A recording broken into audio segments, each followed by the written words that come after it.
মধ্যপ্রাচ্যের আকাশে এমন কিছু ঘটছে যা শুধু একটি আঞ্চলিক সংকট নয়, বরং বিশ্ব রাজনীতির নতুন এক অধ্যায়ের সূচনা হতে পারে।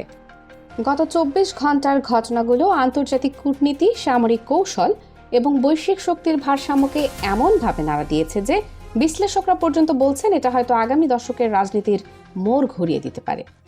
কেউ প্রকাশ্যে কিছু বলছে না, কিন্তু গোপনে চলছে এক অদ্ভুত স্নায়ুযুদ্ধ। একদিকে পারস্য উপসাগরের আকাশে ঘুরে বেড়াচ্ছে ইরানের রহস্যময় একটি ড্রোন, অন্যদিকে আন্তর্জাতিক গোয়েন্দা মহলে ফাঁস হয়েছে এমন একটি গোপন সামরিক চুক্তির খবর যা ওয়াশিংটন থেকে তেল আবিব সব জায়গায় গভীর উদ্বেগ তৈরি করেছে। এই দুই ঘটনার পেছনের গল্পই আজ আমরা বিশ্লেষণ করব। ঘটনা শুরু গত ২৩ ফেব্রুয়ারি সোমবার বিকেলে। সেদিন হঠাৎ করে আন্তর্জাতিক নিরাপত্তা বিশ্লেষকদের বিভিন্ন অনলাইন ফোরামে একটি তথ্য ভেসে ওঠে। তথ্যটি ছিল কিছু রাশিয়ান ক্লাসিফাইড ডকুমেন্ট নিয়ে। কিভাবে সেই গোপন নথি পশ্চিমা গোয়েন্দাদের হাতে পৌঁছেছে সেটা এখনও স্পষ্ট নয়, কিন্তু নথির ভেতরে লেখা তথ্য পড়ে আমেরিকা ও ইসরায়েলের সামরিক কর্মকর্তাদের মধ্যে এক ধরনের অস্বস্তি ছড়িয়ে পড়েছে। কারণ সেখানে উল্লেখ করা হয়েছে ইরান ও রাশিয়ার মধ্যে একটি অত্যন্ত গোপন সামরিক সমঝোতা চূড়ান্ত পর্যায়ে পৌঁছে গেছে, আর এই চুক্তির কেন্দ্রবিন্দুতে রয়েছে রাশিয়ার তৈরি একটি বিশেষ অস্ত্র ব্যবস্থা, ভার্বা মিসাইল সিস্টেম। অনেকের কাছে নামটি নতুন মনে হতে পারে, কিন্তু সামরিক বিশ্লেষকদের মতে এই একটি অস্ত্রই মধ্যপ্রাচ্যের আকাশ যুদ্ধের সমীকরণ বদলে দিতে পারে। ভার্বা হলো একটি man portable air defence system, সংক্ষেপে যাকে বলা হয় ম্যান প্যাডস, অর্থাৎ একজন সাধারণ সৈনিক কাঁধে বহন করেই এই মিসাইল ব্যবহার করতে পারে। ধরুন কোনো ড্রোন বা হেলিকপ্টার নিচু দিয়ে উড়ে যাচ্ছে, সেই সৈনিক কাঁধে মিসাইল তুলে তাক করল এবং কয়েক সেকেন্ডের মধ্যে আকাশের লক্ষ্যবস্তু ধ্বংস। এই সিস্টেমের বিশেষত্ব হলো এর ইনফ্রারেড টার্গেটিং প্রযুক্তি, যা লক্ষ্যবস্তুর তাপ শনাক্ত করে খুব দ্রুত আঘাত হানতে পারে। গোপন নথি অনুযায়ী রাশিয়া ইরানের হাতে তুলে দিতে পারে ৫০০ লঞ্চার ইউনিট এবং প্রায় ২৫০০ মিসাইল। সংখ্যাটা ছোট মনে হলেও বাস্তবে এর প্রভাব বিশাল, কারণ এর মানে দাঁড়ায় ইরানের বিভিন্ন সীমান্ত অঞ্চল, সামরিক ঘাঁটি, এমনকি গুরুত্বপূর্ণ শহরের আকাশে হঠাৎ করেই তৈরি হবে হাজার হাজার ছোট ছোট প্রতিরক্ষা ফাঁদ।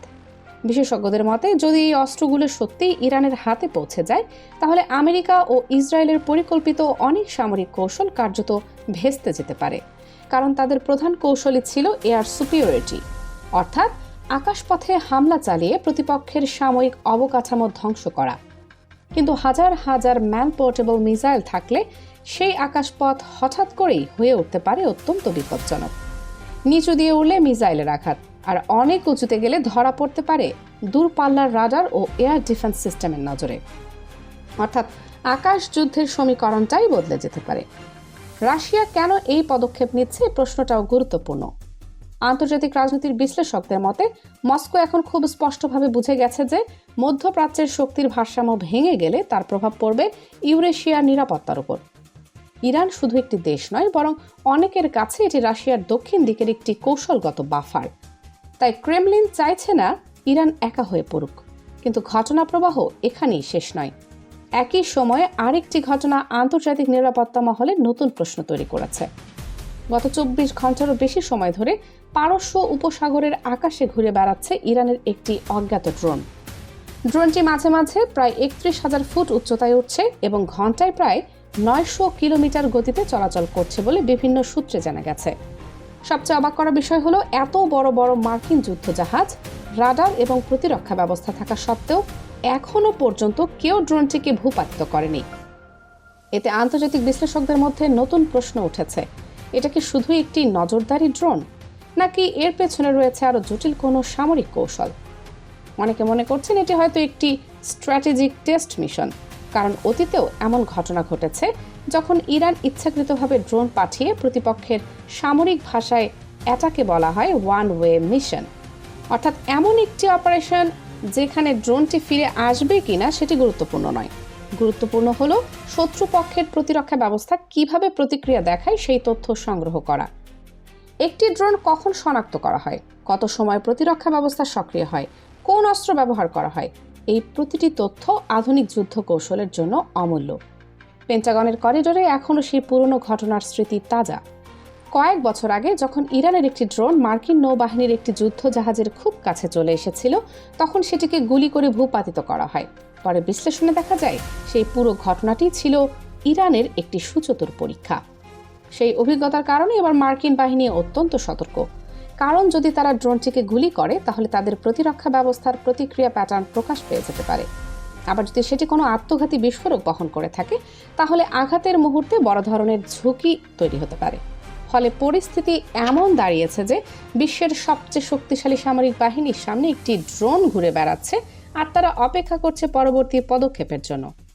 এই দৃশ্য আন্তর্জাতিক রাজনীতি এবং বৈশ্বিক অর্থনীতিতেও প্রভাব ফেলতে শুরু করেছে। বিশ্বের বিভিন্ন স্টক মার্কেটে ইতিমধ্যে অস্থিরতা দেখা যাচ্ছে, কারণ বিনিয়োগকারীরা জানেন মধ্যপ্রাচ্যে বড় ধরনের সংঘাত শুরু হলে তার প্রভাব শুধু যুদ্ধক্ষেত্রে সীমাবদ্ধ থাকবে না। তেলের দাম হঠাৎ বেড়ে যেতে পারে, বৈশ্বিক বাণিজ্য ব্যাহত হতে পারে এবং আন্তর্জাতিক অর্থনীতিতে নতুন অস্থিরতা তৈরি হতে পারে। ঠিক এই উত্তেজনাপূর্ণ পরিস্থিতির মাঝেই ইরানের প্রেসিডেন্ট একটি কূটনৈতিক বার্তা দেন, যা আন্তর্জাতিক মহলে নতুন আলোচনার জন্ম দিয়েছে। তিনি সরাসরি ইঙ্গিত করেন চীনের দিকে। তার বক্তব্য স্পষ্ট ছিল, যখন ইরান কঠিন সময় পার করছিল, যখন আন্তর্জাতিক নিষেধাজ্ঞার চাপে দেশটি সংগ্রাম করছিল, তখন অনেক প্রতিশ্রুতির বাস্তবায়ন দেখা যায়নি। তিনি বলেন, অনেক দেশ ইরানের সাথে অর্থনৈতিক সহযোগিতার কথা বলেছিল, কিন্তু বাস্তবে সেই প্রতিশ্রুতির খুব সামান্য অংশই পূরণ হয়েছে। এই বক্তব্য কেবল একটি অভিযোগ ছিল না, বরং এটি ছিল একটি রাজনৈতিক বার্তা। বিশ্লেষকদের মতে তেহরান এই বক্তব্যের মাধ্যমে তার মিত্রদের মনে করিয়ে দিতে চেয়েছে বিশ্ব রাজনীতিতে আস্থা এবং নির্ভরযোগ্যতা একটি বড় বিষয়। যদি সংকটের সময় মিত্ররা পাশে না দাঁড়ায় তাহলে ভবিষ্যতে সেই জোট কতটা কার্যকর থাকবে সেটা নিয়ে প্রশ্ন তৈরি হয়। এই বক্তব্যের পর আন্তর্জাতিক কূটনৈতিক অঙ্গনে নতুন তৎপরতা দেখা যায়।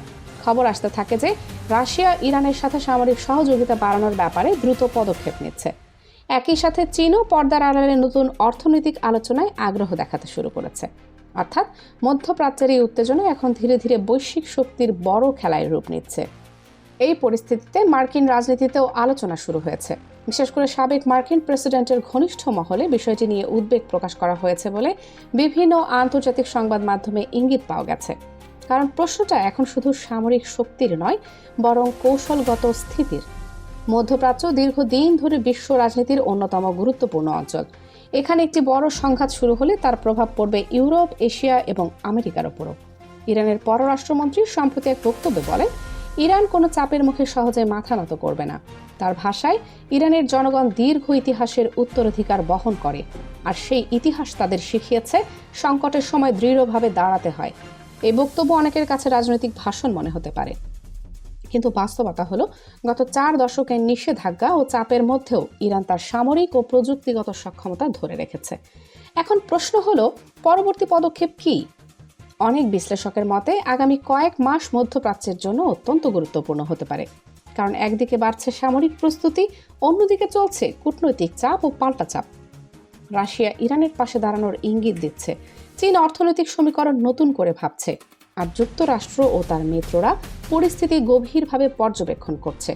বিশ্ব রাজনীতির অনেক পর্যবেক্ষক মনে করছেন এটি হয়তো এমন এক সময়ের সূচনা যখন আন্তর্জাতিক শক্তির ভারসাম্য ধীরে ধীরে পরিবর্তিত হচ্ছে।